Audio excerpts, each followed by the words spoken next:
Hello, everybody, and welcome to Stone and Void, your weekly podcast about everything Force of Will. This week we're going over the spoilers for Red and Green, the effects of the errata on the metagame, the Grim Cluster starter decks, and the forms for the promo cards. I'm going to start off this week, as always, introducing my two co-hosts, Don Bowie. Hey. Patrick Collins. Hey. And I'm, of course, your host, Jay Phillips. Jay. Last week, we unfortunately didn't get to tell you guys about the form going up for the spoilers for the new set. They do a special preview list type thing where they send cards in the mail to players who filled out a form about the new set, the Moonlit Savior. They had it for last time. Unfortunately, they posted that information a little bit too late for last week's podcast. But hopefully you all got it to post that any which way. I know that you guys got your guys' information up in there. Yeah. And hopefully we'll have cards for you guys. But this set's starting to look pretty good already. We already starting to get a lot of information for the Grim Cluster coming up next, and it looks like they're going to be doing the starter decks along with the first edition or the first wave of the new set, the first part of the new cluster, as soon as we hit the Grim cluster next cluster. Yeah. So that's actually pretty cool. We didn't get that last time. With the A2 is when we got it, so it took us an entire second set to get the starter decks for the last one, which were the first real starter decks here in the English stuff for everybody to start actually playing with, which is really hard to actually get new players in with. I don't know what you guys thought about that. Yeah, the power level of those decks were kind of under par compared to Reflect and Refrain. Like, if they showed up with their starter deck and the other person was playing R&R, then they would get wrecked, and it was kind of discouraging for the new players. Yeah, definitely. Yeah, I mean, in Valentino 2.0, also the 28 Regalia deck also kind of could beat those decks by storm pretty easily too. Yeah, it's definitely a higher power level altogether. We definitely didn't have too hard a time locally to grow our community because of the amount of support that we had from other players giving people cards and helping out that way and getting people to build decks. But new people that weren't friends with everybody already here, or new people that just wanted to come in fresh, who wanted a starter deck, had to wait really long. All of Grim, we didn't have a starter deck here in the U.S., except for the stuff the Valhalla stuff, which wasn't tournament legal for a lot of stores, or people started playing so late that they couldn't get them. And so these being the first starters that we got, they were really underwhelming in comparison to Reflect and Refrain during the second set. I felt like the power level of those decks, like before the R&R cluster, was really powerful. Like, yeah. If it wasn't like for R&R, then those decks would be like kind of tournament ready stuff. Yeah, they had like the 4 scythes, the 4 bows. They had a ton of really good stuff that everybody needed right before that happening.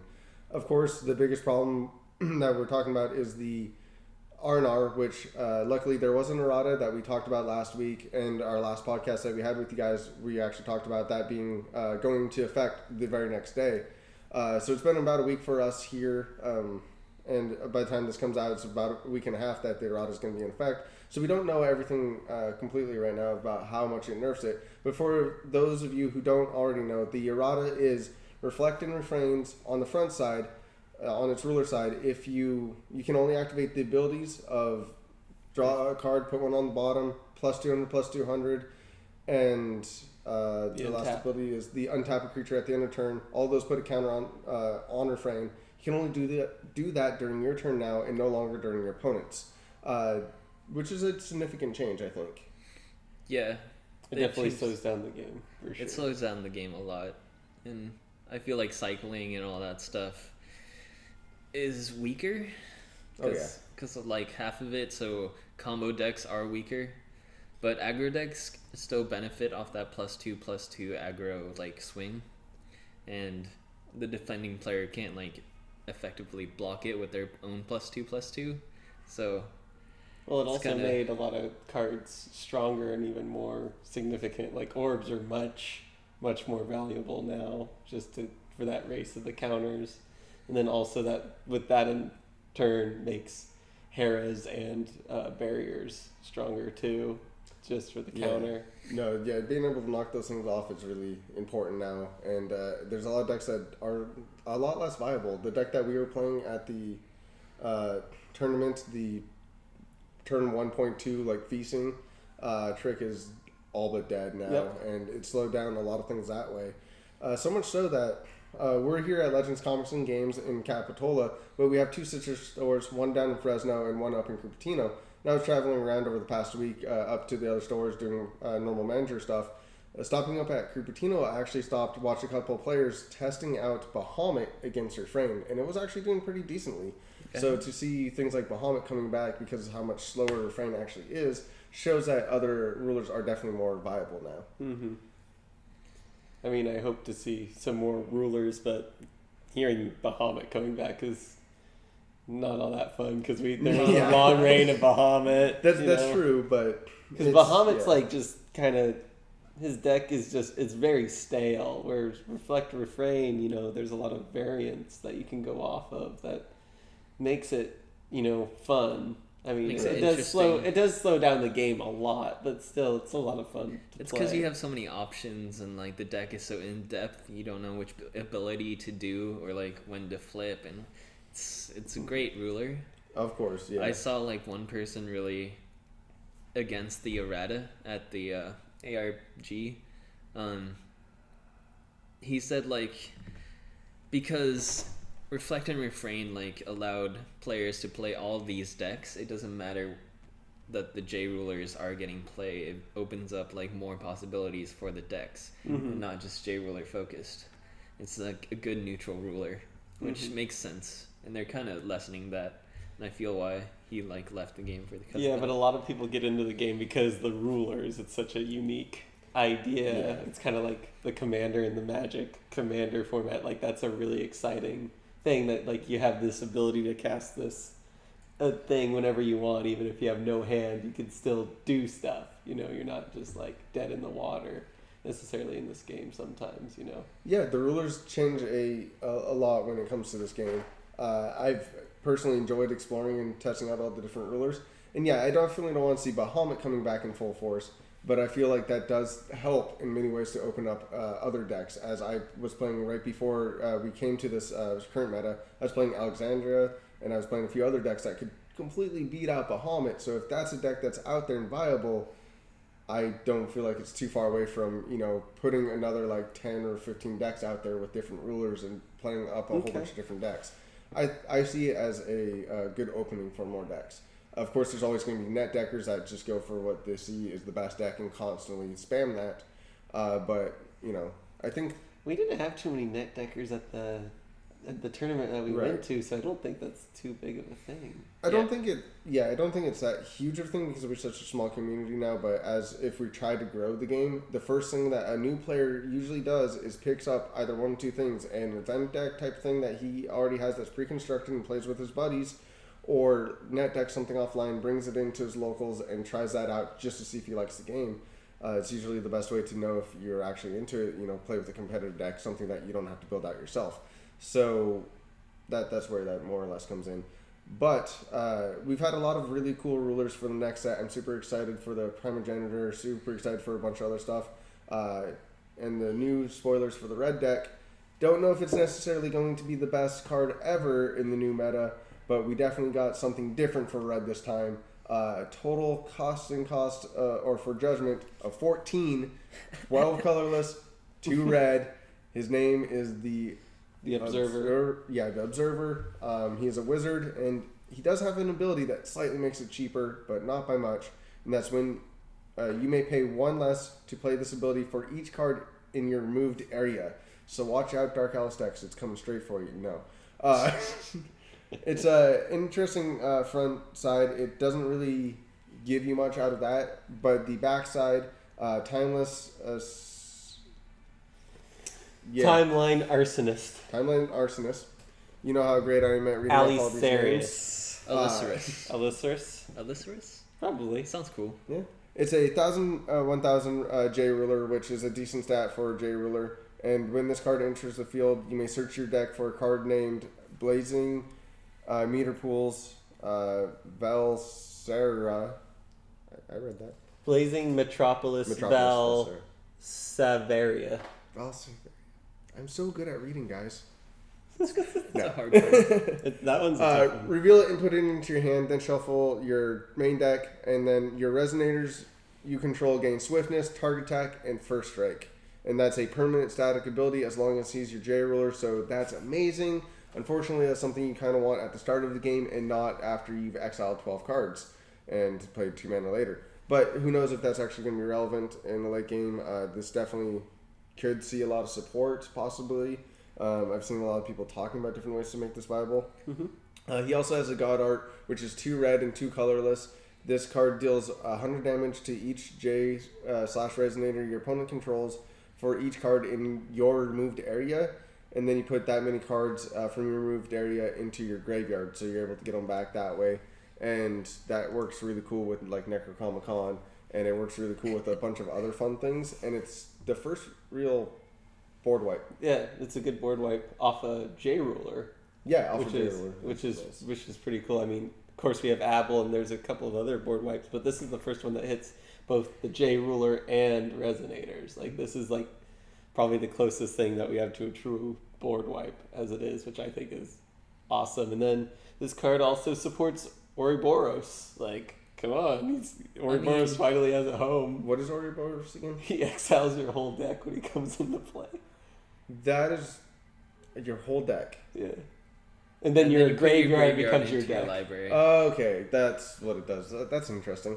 He probably won't be in that deck, but he can. If you want to have fun, that's the deck you would put him in. Just to, like, exile your whole library. I really wanted to play with the 2000 snake god thing, so, you know. No, that's interesting. I mean, yeah, it's not something I had thought of when I was thinking about that, although I couldn't really think of too many ways to make that You great. could definitely guarantee a board wipe with Ouroboros well, exiling your whole deck. That's only if you can, like, flip, because 12 mana is pretty crazy. Well, yeah, that means you already have to be exiling stuff, which there's going to be a few things that do it. The next card that I'm about to read off actually does that pretty well, which is the card that he's actually searching for, which is Blazing Metropolis Valsera. So now I can read it now that we all told me what it was. No. 2 red, 2 colorless. It's a field edition. Fire spell chance and fire spell chance instant cards in your graveyard gain Remnant. And if a card would be put into your graveyard from anywhere, remove it from the game instead. So this allows you to start double backing your, play your bolts, your thunders, and then rebuy them back, hit your thunder again, and it goes to your exile. So it allows you to really, for 4 mana, it's a little bit much, but at the same time, it does help out the deck that's trying to do this. Well, it comes in for free off of the flipping your ruler, though. Right, but this is fueling you to be able to flip your ruler. So yes, you get it for free, but like, how are you getting? Yeah, it's good when you flip, but it's one of those things like you kind of need ways to help him get there in the first place because 12. I don't think this is a card that helps him get there. But I think you're going to end up playing if you have this in your deck at all, you're going to be playing it before you flip anyways. Really, you think so? Will you though? Because it costs 4. If this card is dead in your hand and you're not willing to play it and start playing stuff out of your graveyard, then it's a dead card when you draw it at all, and therefore you probably don't want to be playing it in your deck. Dead draws in this game are terrible, and it will stop you cold. So I feel like if you're going to be playing it, you're going to end up casting it more often than off of his effect. Possibly. What if Guinevere comes back? I mean, she probably has to play R&R is slowing down the game. Guinevere is going to be a good cycle mechanic, and Guinevere could. Well, Guinevere, makes you toss one to your graveyard. Yeah, and then if you're tossing this. Right, but then card quality and when you're pitching cards with that card, you don't want to be pitching dead things in your hand necessarily. Like, yeah, it sucks that if you have a whole hand of good things, but you want a whole hand of good things. You want to be pitching Death Scythe so you can exile 3 cards with Death Scythe. And Death Scythe has a really good matchup against other stuff. Like, Death Scythe has a good home in this thing. If your cards are dead in your hand, don't play them.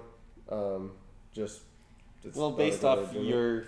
I wouldn't play that card then based off your... Yeah, that's more or less what I was trying to get at. But I'm saying if somebody wanted to try that, it's something for you. I'm going to play one. Poke it, yeah. But if you're gonna be competitive, probably listen to Jay though. All right. Next up, we have Orb of Disaster, and it's a disaster because it costs 0 mana and it's a regalia. We've seen a few of these. Infuriate Glass, or can't Yeah. Ifrit? I don't know if that's how you pronounce that. So any which way, it is whenever this enters the field, remove the top card of your main deck and put it into your graveyard. So for 0, you can effectively mill yourself for 1. 2 red, banish this card, put a non-regalia card from the removed area into your hand. So for paying 2, you actually get to draw the card instead of just milling it. And if your J ruler is the Overseer or the Time Arsonist, you actually get to put 2 non-regalia cards from your removed area into your hand, and then reveal any face-down cards before putting them into your hand from the removed area this way. So it's kind of a decent card, and especially with that ruler, you can just start using him to draw 2 cards. I think it only fits with that ruler. Yeah, because drawing 2 cards is you can play it with other rulers, but I think you really only play that regalia with that matching ruler. My question is, at what point does this ruler stop becoming about trying to flip and just, if they have more cards like that, does it just become a red deck that's able to get card advantage over your opponent by drawing more cards? Interesting. So if they have more mechanics where you can utilize cards that are exiled that way or anything that way, this might become more of like a red controller type of ruler. Where that'd be fun. Burn through really fast, and you never actually tried to even flip him. You're just using this excess mechanic of exiling cards and re-putting them back in as a way to manipulate your deck, draw more things, do more actions. And for that, he might not have to be a ruler that you have to flip. And if that's true, then there's a lot of cards in this set that we'll get to a little bit later that are starting to work with rulers that don't flip. We'll get into why that is. It'd be cool to have yet another ruler like Vlad that does have a backside that you don't have to flip. Mm-hmm. I just wish he had another ability on the front side that does something. This red guy? You know? Yeah, the red guy. He's got a lot on the back. He does. He's got a lot on the back. A little bit. The board wipe, his god art is really powerful. Rezard has like the same board wipe-ish. It can't hit a J ruler though. Yeah. True. And Rezard's really weak. It's a 500/500 without any sort of buff. This guy's 1,000/1,000. Yeah, and that board wipe hurts you as well. So yeah, you have to discard your own hand also off of that. Yeah, so if your opponent actually has a ruler at the same time that you flip Rezard, and that can get really sketchy. You can sometimes end up losing out really hard in that fight. You kind of have to have a really strong setup before flipping, before Rezarding with him. But we're not here to talk about the black cards. We're here to finish up with more of the red cards, which is Vol Sarin Dragon, which is 1 red, 1 colorless, and we have another cool Dragon Resonator that's 500/500 with flying. So, can't be blocked by anything that doesn't have flying itself. And when this card enters the field, remove the top 2 cards of your main deck from the game. When this card attacks, remove the top 2 cards from your main deck from the game. So he continually starts milling you. He's a way to accelerate into the red ruler and actually flip him. Whether or not he's actually playable, because the stats of this guy is a little bit under par. But he is 5/5 flying is decent for 2 mana. It's not the worst. It worries me that he's an uncommon, because that might lead me to believe that he might be one of the stronger accelerants. That's true. Well, we might still see another rare or super rare that kind of helps facilitate this. And as always, we might end up just seeing actual support for this deck in the entire next set following this one. As we tend to see a lot of support for older decks slowly creeping up as of right now, although sometimes a little too late. I think it's a decent card, and we'll see some play. A little risky and limited. Flying 5/5? Yeah, the red deck is going to be tough and limited. 20 cards and you're milling like 4. Yeah, if you mill 4 cards yourself in a red deck and limited, that's a fifth of your deck. And you're drawing 5. You're hoping to flip him, right? Because doesn't he shuffle your deck? I forgot it already. Yeah, well, so if you get 12 in there, and that means you probably had like 5 cards in your hand, you played halfway through, you've done this a few times. If you have like a 30-card deck, you're probably at like 2 cards left in your deck at this time, and then you have to pay. It's a terrible idea. It's risky. I'm scared to actually do that because he doesn't shuffle them back. He just puts them from your exile into your graveyard, so you're not in limited sketch. You don't do it. But he does come with also his own special magic stone, which is the Disaster Memoria. So another non-moon producing new magic stone from this new set. Kind of wish they would have elaborated on that moon mana a little bit more. But this one's kind of interesting. If your J ruler isn't the Overseer or the Timeless Arsonist, This card enters the battlefield rested, so it's specific to him for the most part. It produces 1 red, and then it also has another tap ability, which is remove the top card of your main deck from the game, so it's effectively just accelerating for him, which it could be interesting. Yeah, I mean, it's okay. I love the name, Disaster's Memoria. It's pretty sick. It's pretty metal. It's kind of nice. Yeah, I feel like he doesn't have enough support to be viable right now. Like, he's going to take a while to flip, and it's just not worth it. Well, that is only 5 cards for the ride set, and that's all that we got on, I believe, Friday was the spoilers? Last Friday?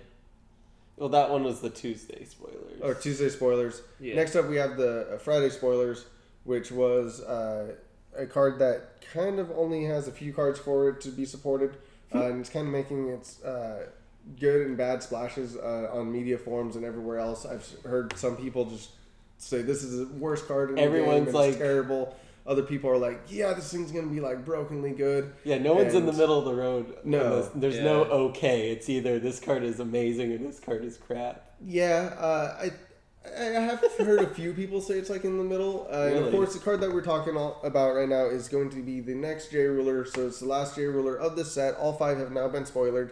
Spoiler. And this one's the green one, and it is Yggdrasil, the World Tree. And it is only one-sided. It is just a ruler, no J Ruler side, and it has a decent lengthy text box, which I'm now going to attempt to read. If damage is dealt to you from your opponent, and it would reduce your life to 0 or less for the first time in this game, it reduces your life to 100 instead. Then you may search your deck for or hand for up to 1 card named Avatar of the 7 Lands, Alice, and up to 1 card named Blade of the 7 Lands, Excalibur X, and then put them into your field, shuffle your main deck. So that's a continuous ability that whole ability goes on the stack and resolves all at once. So if they ping you down to 0, they don't get to respond again with another Thunderbolt. You get all these abilities and they go into play, which is important for the next few cards that I'm going to get to. But really quick, is there anything that you just want to say before I talk about the actual cards that this goes out and searches? So just to be clear, you can't Thunder in response to after gaining that 100 life, right? The Alice and Excalibur come into play successfully before you can respond. Yeah, I go to 0. This goes on the stack. All of that resolves. This all goes on the stack. If you Thunder me again, I'm already at 0, so I don't think that works. And even if you're 0, you go to 100, and then there's a period, right? You can't Thunder in that period. Yeah, I had a lot of debate about this card before we came in here. I wanted to make sure that I got it right. And as far as I know, and as far as I've talked to everybody on community boards and everything about it, is as soon as this goes on the stack, you must start from the top and go all the way to the bottom to make it all resolve at once, and then your opponent has the ability to respond again. Okay. And immediately when you hit 0, this triggers, so you don't. It's kind of a replacement effect, so it's not really allowing your opponent to actually respond to that. So if they double cast a Thunder on you and then waits for one to resolve, it's not actually going to do that way. And Kaguya can't counter this ability. I feel like you can. Kaguya can counter this ability. No, this is a replacement effect. It's not a triggered effect. Non-activated ability. Yeah. So replacement effects is different from a non-activated ability, which is different from a activated Would the non-activated ability be the trigger effect of Alice coming onto the board? The replacement from 0 to 100 is a replacement effect, but the effect. I was so sure I had this card figured out before you started this. And now I'm confused again, guys. Well, if it all resolves at once, then it's all a replacement effect, right? You can't just counter one part of the effect. Yeah, you're right. I feel like this is a non-activated ability. Jordan said this is a replacement effect, and if that's the case, then the whole thing has to be considered a replacement effect. Yeah, part of this is a little bit confusing, and we might not get the full answers until we get a little bit more support from Force of Will proper, and we'll get that information, and then we'll be able to relay that information to you guys and let you know exactly what it is. But until then, we're going to play as if all this happens, then your opponent gets to respond. Yeah. So with that knowledge, or with that as it is right now, and let's take a look at what it goes and actually finds. So we're going to be looking at a 6 will costed, 3 green, 3 colorless, Avatar of the Seven Lands, Alice, and it is a 15/15 Resonator with quick cast and target attack. If damage would be dealt to you, it is dealt to this card instead, which is very powerful. This allows that last Lingering Thunder that they had or whatever else to go directly to her, so they have to knock her out first in one way or the other before they can actually get back to you in your 100 life. Okay, it's kind of funny though. Can't like flyers just destroy this card? Like a Gwyver and like anything else? Well, if damage would be dealt to you, it's dealt to her instead. Exactly. They don't attack her, so they're not dying by attacking you and right. They kill Alice. Yes, so yeah, that damage would end up stacking on there, so it's a little bit around that. That's a little bit annoying. There's a lot of ways technically around this card. Luckily, a lot of those ways get stopped by the next card. Yes. And so you're only really looking at taking battle damage this way. And I'll get into a little bit more why I don't like this card as soon as I get to that one. What happens if you have two of her on the field? Does it deal damage to both of her? Interesting. Or does it deal to the one you choose? How does it read? If damage would be dealt to you, it's dealt to this card instead. Huh. Wouldn't it only do it to one? Because then it's like one triggers, but then the other one tries to trigger, but then it's like, oh. Damage is already done. Damage was dealt. Whew, yeah, maybe that sounds more correct than I'm willing to try to go into right now. Yeah, no, that's fair. I'm not the person for the rules necessarily. I try to know all the rules, and when the new site that actually does come out, and I have a full comprehensive list of everything goes, I'll know the rules then. Till then, I'm a little bit just going off of speculation. And the both of these abilities going on a stack, when you get bolted, I would have to say it's got to go to one and not the other, since you're going to have to choose in order, and whatever one goes on last is going to be the first one to get it. But it's going to have tough to have two on the field at the same time, though. That'll be really hard. Yeah, it is. It's definitely interesting, but it does get a little bit better with this next card, which is Blade of the Seven Lands, Excalibur X. It is 3 colorless. It is a regalia, so it's a costed regalia, so Hera can't just pop it off the board, which is kind of nice because you're going to want that, because when this card, or as long as you control this card, you cannot be targeted by spells or abilities your opponent controls, and your J-Rulers and Resonators named Avatar of the Seven Lands, Alice, gains plus 400, and then the best ability of all on this card is whenever your J-Ruler or Avatar of the Seven Lands, Alice, you control is targeted by a spell or ability, cancel that spell unless the controller pays 2 more. So them even trying to bolt you or do anything in response to this, they're going to be paying 3 mana for that Thunder, they're going to be paying 4 for that Stoning, they're going to be paying a lot more for that card, and since this is such a good card and taxes your opponent so well, that I could see people running all 4 of this in a deck and playing 1 before you even went to 0. So when this comes out and you get that ability, they're paying 4 plus the cost of the thing. So you think 3 mana is worth playing this card? In that style of deck, yes, because you're not caring if your life is getting knocked down. You're just waiting for them to kind of pick at you or doing whatever you're doing. 3 mana for this could really help you set up for that later game to come back. And then at that point, if you had 2 of these on the board, you're giving plus 800 to the Avatar, and also to your ruler if you're playing a different ruler. Because I actually see this going in more decks than just the Tree of Yggdrasil. This is, I think, personally, one of my more favorite regalias that's in the game. Mm-hmm. Taxing your opponent for what they're trying to do is amazing, and also being hexproof yourself is awesome. This is, I think, a very powerful card. Yeah, I definitely agree with you. I just feel like there's no way the current red deck could beat this current Yggdrasil deck right now. What are your thoughts on that? My thoughts on it, and this is actually where I'm fully in headspace with this deck. If you design it ground up as a green deck and how it's kind of like plotting it out to be, which I think is the wrong way to build it, yes, the red deck would have a hard time actually polishing it off at the very end, but the fact that they got you to 0, you're probably already behind because you're down that far. If you're going to be playing these cards, you want to be playing them because they're good when you have them in your hand and not because you're waiting to die for your first time. If you're already dying once, you're going to die again is how I feel. So you really would probably want to build the deck that controls its life and gets down there as you need to through things like the first lie or the one that you pay 500 life per card that you draw. But this all comes with different risks. This makes Maribel very strong. Maribel can kill the blade. And then things like Soul Haunt can make you sack Alice. And once Alice is out of the way, or once it's out of the way, or many different scenarios, it's very easy to actually just hit your opponent and kill him off that way. Also, once you get rid of this blade with something, say, like Maribel, there's nothing stopping your opponent from losing that last 100 life. Sure, it prevents damage and hits to Alice, but you can negate all that if you're running something like, say, Vlad, where your opponent loses 200, which is different than taking damage. Couldn't you just do aggro Reflect Refrain, just pay the 2 mana and bounce the Alice, and then just swing in freely? You do, yeah. I mean, that doesn't sound too tough in a Reflect Refrain. No, there's a lot of things that really stop this. Yeah, you could be running Refrain with an aggressive red build and just, hey, take that back. I'll pay the 2 mana and then I'll hit you. And you're dead, right? So basically, these last 2 cards are amazing if you're running them in a deck that can support this without worrying about going to negative life.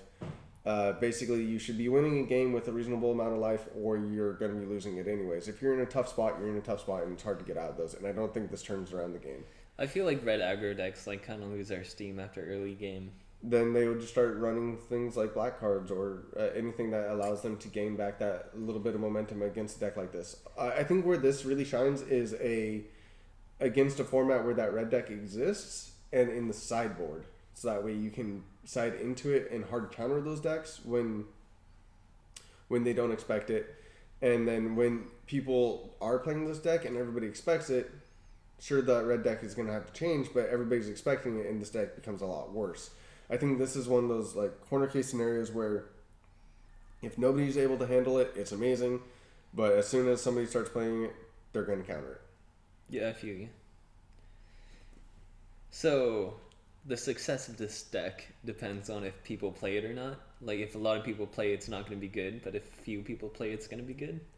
Yeah, I think that's kind of how that goes. Of course, there is that middle ground of if people are playing it consistently, but even as a few number, 2 or 3, they're playing it because the deck's really, at that point, probably bad. There's a good amount of counter in main deck at this point, and people are just playing around it naturally. And that's a whole new problem onto its own. So that's also an unhealthy thing. That's why I say it's more of a sideboard thing where it's a hard counter to certain decks. Okay. As is my best personal way of thinking about this. And I definitely could be wrong. I was wrong about stuff in the last set and was, Yeah. And I've been right about a few things, so you never know. Speculation. It's really fun. Do you think it's going to make tournament play? I think you will see it in a sideboard, yes. Okay. Which card are we talking about? Tree of Yggdrasil. Tree of Yggdrasil. Yeah. I think it's a crazy sideboard card. Mm-hmm. I think if you're playing against the right deck, and they're not expecting it, I think Tree of Yggdrasil with some Alices and some Excaliburs is crazy. It does nothing like main decked, I think. It's a ruler that does nothing, so if it doesn't hard counter, it doesn't do anything. Also, isn't there ways in this game right now to basically extract stuff from people's hands and make sure that they don't get those, if you toss it to the graveyard, it doesn't pull it out of the graveyard. Oh, okay, you're saying Scorn of Dark Alice. Yeah, things like that. So okay. You could, if you picked apart somebody's hand before you dropped them to 0, they wouldn't be able to get it for free, and then there's a whole bunch of reasons why I don't like it. There's different ways to pick it apart. I just think it's a boring ruler. It is, and I kind of do anything. Yeah, I felt like a lot of the green stuff was a little bit lackluster. I think this card's cool. This card is a funny way of avoiding using the word reach for Magic. It is a 300, 900, 1 green, 1 colorless, child of the forest. It is a spirit, and as long as your ruler is Yggdrasil, the world tree, this card can block resonators with flying. So apparently they climb up the tree, jump off, and stop things in midair. Yeah, they glide, like Spyro. Oh, little glider things. Yeah. Okay. That kind of flavor-wise works better for me. And then also prevent damage that would be dealt to this card by J rulers. So this is a weird card that can kind of stop flying rulers. It can block any rulers. It can block any well, ruler. stop any ruler, but I mean, a lot of cards are going to be flying in this new format. It's weak to God's Arts, but other than that, it's pretty bomb. Like, it's really weak to Valentina 2.0, where she can just use the Melgus' ability or any ability to just remove it. Yeah, destroy cards or whatever. But it's like, it's pretty decent against like other centric, like Baja and Dark Alice. Yeah. There's a few cards that I would definitely. I think it's sideboard worthy. Yeah, definitely. Even without flying any Yggdrasil. I don't think I will build around it until somebody else does. Type of card. I don't think it's that fun of a card to play with. But it's a hard I think there's just stronger things out there to be playing personally. Okay. But they are trying to give us a few more avatars. So next up we have World Tree Protector, which is 1 green, 1 colorless. It is a 400/400, and when this card is put into your graveyard from the field, search your main deck for an avatar, reveal it, and put it into your hand. Then shuffle your main deck. So this can actually search out your Alice if you're playing a deck that can ramp out into her, which I think is better than waiting to die and get her. Or if they ever print any other avatars, this could be a good way to fetch out for them. There's an old Cthulhu avatar. An old Cthulhu avatar, there you go. Something like that could be interesting. And this card does have a small little bonus where it gains plus 200, plus 200 for each avatar in your graveyard. So in an avatar, themed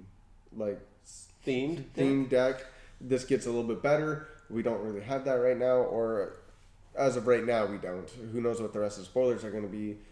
This isn't the worst card, possibly, but it's currently not the best. I like that there's kind of some cards that are kind of supporting the self-mill ability, like rather than just black, now green is kind of getting in there. And there's a little bit past blue stuff as self-mill, and I think there's a few red. But red was kind of lackluster at that self-mill, though. That would be a fun mechanic to really get into this game, just starting to toss things off the top of your opponent's deck or even your own. Self-mill is definitely more prevalent in this game, though. Than, there are no mill cards in this game. Milling your opponent's stuff? Yeah. Shoot, is there nothing strong? Nothing strong if there is, yeah, for sure. Yeah, I feel like that would be really strong because you only have 40 cards in your deck. So, I'm kind of scared to think about. Yeah, it would go a little bit past. There's that old Chronos ruler from the Valhalla set, who's pretty much like a mill ruler. Yeah, there we go. Yeah. But I think he was too strong, so I think they stopped that. Next up is a card that I have mixed reviews on a little bit. This card could be super powerful in the right deck and super lackluster in others, but it is Formit. Yeah, Fomit of the World Tree. It is 2 green, and put any number of cards from your hand at the bottom of your main deck in any order, then draw that many cards plus 1, and you gain 800 life, which is kind of an irrelevant part of it. It is only a chance, so it's not an instant. You can't do it at the end of your opponent's turn, which is where a card like this would really be good. But being able to basically re-mulligan your hand for 2 mana could be useful in a combo deck. There's a few decks that definitely could want this. Yeah. So if this is the only card in your hand and you play it, do you still get to draw a card or no? You're drawing... You discard 0, you draw 0, and then you draw +1, so you draw 1 card. Okay. So yeah, it's always a cycle. So it always replaces itself. Yeah. All you're doing is you're not actually drawing any cards with this card. You're just cycling your hand for 2 mana. And getting 800 life. Yeah. The 800 is very irrelevant. It's supposed to go along with the Yggdrasil, but apparently you're trying to go to 0 life, so I don't know what that 800 life's doing there. That 800, I think that's the best life gain based off of the mana cost. Other than like the really conditional stuff like Little Prince where you have to be at 1,000 or less, like 2 mana for 800 life is pretty big in this game, I think. Yeah, it's not that bad. It's not anything like it's a nice bonus. But obviously you're playing this for the card cycling, which I think there's a few decks out there that could definitely want to cycle in to a brand new hand, especially if they're trying to combo off for some reason or another, and you just don't have it in your hand, and you don't have to discard everything, right? Yeah, it's put any number of cards, so you really get to pick and choose pieces. Yeah, which is I think pretty relevant. Or just draw you 1 extra card. Yeah, I like it. It's a good cycle card. combo decks will need it. But other than that, not really good in any other decks. Yeah, well, we're definitely gonna have to wait to see if it is or is not. I mean, there's not anything in this game that really draws you a card right now, so drawing a single card could be somewhat good. Drawing a single card? And 800 life. I mean, there's not in really... a cycle? And 800 life. Yeah, so cycle one card, basically, which is that you card. have the rewriting laws. Rewriting laws does draw you a card, but then again, it doesn't give you 800. You have to play rewriting law, and then it replaces rewriting law. Same as this one. You have to play that card, and it replaces that card. You're not actually plussing one card.